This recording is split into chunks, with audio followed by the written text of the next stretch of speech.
musamman babban malamin musulunci gwarzo a cikin gwaraje wanda wallahi ya wuce gurbi ne ya gaza cikuwa ko an cika gurbi ne ina nufin malam Jafar Adam Kano da shahidi malam Awal Albani Zaria to kun je takwallai sun ce su sun ka kashe shi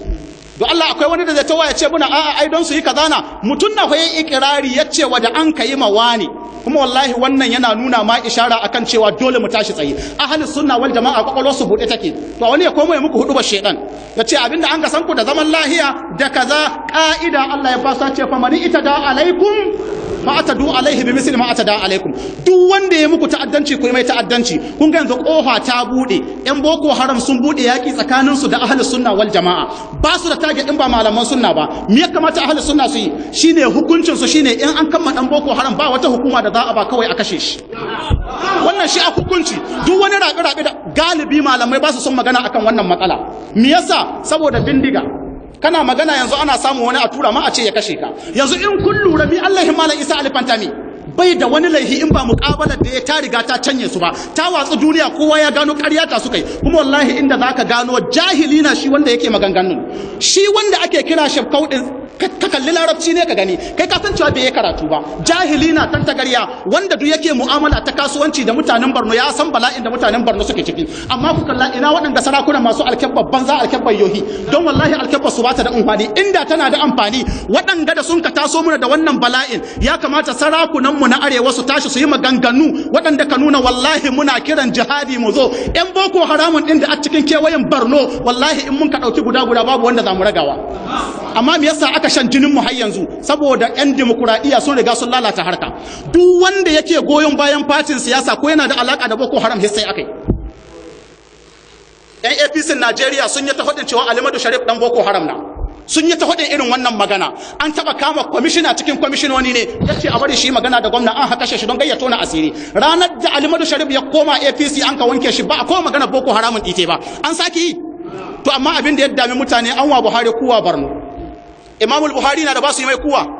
mi kuka son su yi mai a ku hada mi kuka son su yi mai jama'a ya kamata mu ji tsoron Allah wallahi mutanen nan suna cikin bala'i mu daga kasuwanci da su mu mun kasan bala'i wallahi ba wani da zai iya faɗa ma adadin mutanen da sun ka mutu Borno abinda mutane ka ce ai an samu sauki don Allah sauki kai ka kawo musu sauki bala'i mutane kullum suna cikin bala'i to irin wannan na kuma yan demokradiya ba su son ana yin magana wallahi babu wani abu yanzu ahlus sunna an buɗa muna kofa cewa in an yi muku kakku kai yanzu wallahi da soja da dan sanda da duk wanda kun ka sani tsoro yake ciki ba wani soja da aka magana duk rumin banza na sojoji tsorace suke saboda in soja zo an haka shi gwamnati ba ta iya ɗaukan mataki ba ta iya komi iyalai ne wallahi ana iya yi mata ce ciki wurin amsa kuɗinta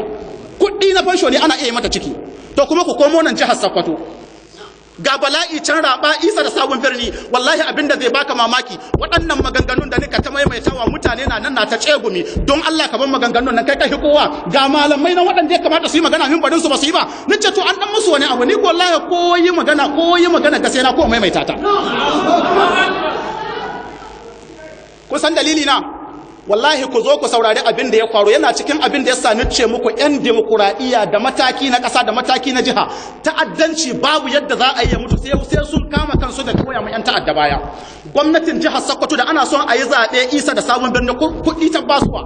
a zo a kai ma yan ta'adda kuɗin mina ba hasar da sun hakan ma mutane ba da za a zaɓen ta bada kuɗi yan ta'addan sun kace ba a kawo duka ba don haka wallahi ba a zaɓe su waɗanda an haka ma abin da suke faɗi kun ga wannan ko ba ku gani ba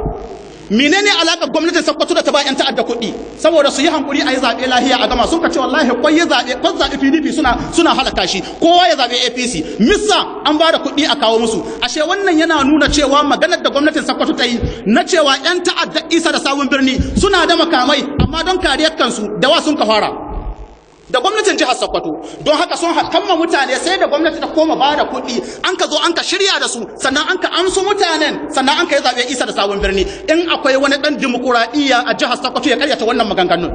ko mun zo mun ce tare da sarakunan gargajiya aka abubuwa mutane sun yi biris sun yi kunnen uwar shagu ya Allah duk wanda adda hannu wurin jinin al'umma Allah ka isa mu al'umma gare shi da mataki na ƙasa har na jiha wallahi abinda zai baka mamaki sai ka rasa ina mun kai